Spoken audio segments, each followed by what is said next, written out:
مشکل وقت جو ہوتا ہے نا، یہ گزارنا بڑا مشکل ہوتا ہے، لیکن اگر آپ اس مشکل وقت کو اس طریقے سے گزاریں جو میں آپ کو بتانے لگا ہوں، تو آپ کو اس مشکل وقت کے بعد بڑا عروج ملے گا، بڑی کامیابی ملے گی۔ عام طور پر لوگوں کی زندگی میں جب کبھی مشکل آتی ہے تو اکثر لوگ پریشان ہو جاتے ہیں، رونا دھونا شروع کر دیتے ہیں، شکوے شکایتوں کا ٹوکرا سر پہ اٹھا لیتے ہیں۔ لیکن کچھ لوگ ایسے بھی ہوتے ہیں جو صابر ہوتے ہیں، اللہ سے دعائیں کرنے میں لگ جاتے ہیں۔ ان کو لگتا تو یہی ہے کہ ان کی دعائیں قبول نہیں ہو رہی، لیکن وہ پھر بھی مانگتے رہتے ہیں، اپنی عرضی ہاتھ میں لے کر خدا کے حضور گڑ گڑاتے رہتے ہیں۔ تو ایسے لوگوں کو اس مشکل وقت کے بعد بڑا عروج ملتا ہے، بڑی کامیابی ملتی ہے۔ اصل میں ہوتا یہ ہے کہ وہ ساری دعائیں جو انہوں نے مشکل وقت میں مانگی ہوتی ہیں، جو ان کو لگتا تھا کہ قبول نہیں ہو رہی، خدا ہماری فریاد نہیں سن رہا، وہ سب دعائیں جمع ہو رہی ہوتی ہیں، اکٹھی ہو رہی ہوتی ہیں۔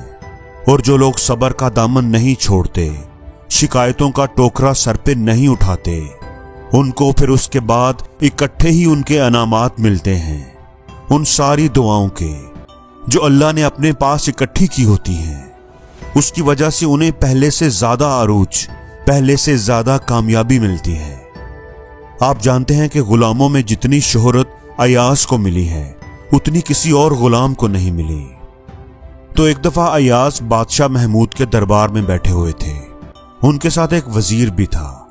تو بادشاہ محمود جو تھا نا، وہ فروٹ کھانے لگا، تو اس نے ایک فروٹ پہلے اٹھا کر وزیر کو دیا اور دوسرا فروٹ ایاز کو دیا۔ تو وزیر نے اس پھل کی ایک بائٹ لی اور چپ چاپ پلیٹ میں واپس رکھ دیا، جبکہ ایاز مزے لے لے کر اس فروٹ کو کھاتا رہا۔ بادشاہ محمود نے وزیر سے پوچھا کہ کیا ہوا، آپ کھا نہیں رہے؟ تو وزیر نے جواب دیا، حضور یہ پھل کڑوا ہے، اس کا ذائقہ ٹھیک نہیں، اسی لیے میں نے ایک بائٹ لے کر واپس رکھ دیا ہے۔ تو بادشاہ محمود نے ایاز سے پوچھا، کیا پھل کڑوا ہے؟ تو ایاز نے کہا، جی حضور کڑوا ہے۔ تو پھر تم کیوں کھا رہے ہو، وہ بھی اتنے مزے لے لے کر؟ تو ایاز نے جواب دیا، حضور آپ نے ساری زندگی کیا کیا نعمتیں نہیں کھلائیں، تو آج اگر یہ کڑوا پھل دیا ہے تو کیا ہوا، میں انکار کیسے کروں؟ تو دوستو، اسی طرح اللہ نے ہمیں کیا کیا نہیں دیا، اپنی پوری زندگی کو اٹھا کر دیکھ لیں، ہمارے مانگے بنا ہی کتنی نعمتیں اس نے ہمیں دی ہیں، کتنا نوازا ہے ہمیں۔ اور اگر ایک تھوڑا سا مشکل وقت آ جائے تو ہم انکار کیوں کرتے ہیں، بے صبرے کیوں ہو جاتے ہیں، رونا دھونا، شکوے شکایتیں کیوں شروع کر دیتے ہیں؟ ہمیں اس مشکل وقت کو بھی قبول کرنا چاہیے اور خدا کا دامن تھامے رکھنا چاہیے، ناشکرے نہیں بننا چاہیے، کیونکہ اس مشکل وقت نے تو گزر ہی جانا ہے۔ کوشش کریں کہ یہ مشکل وقت آپ کو ناشکرانہ بنا کر جائے۔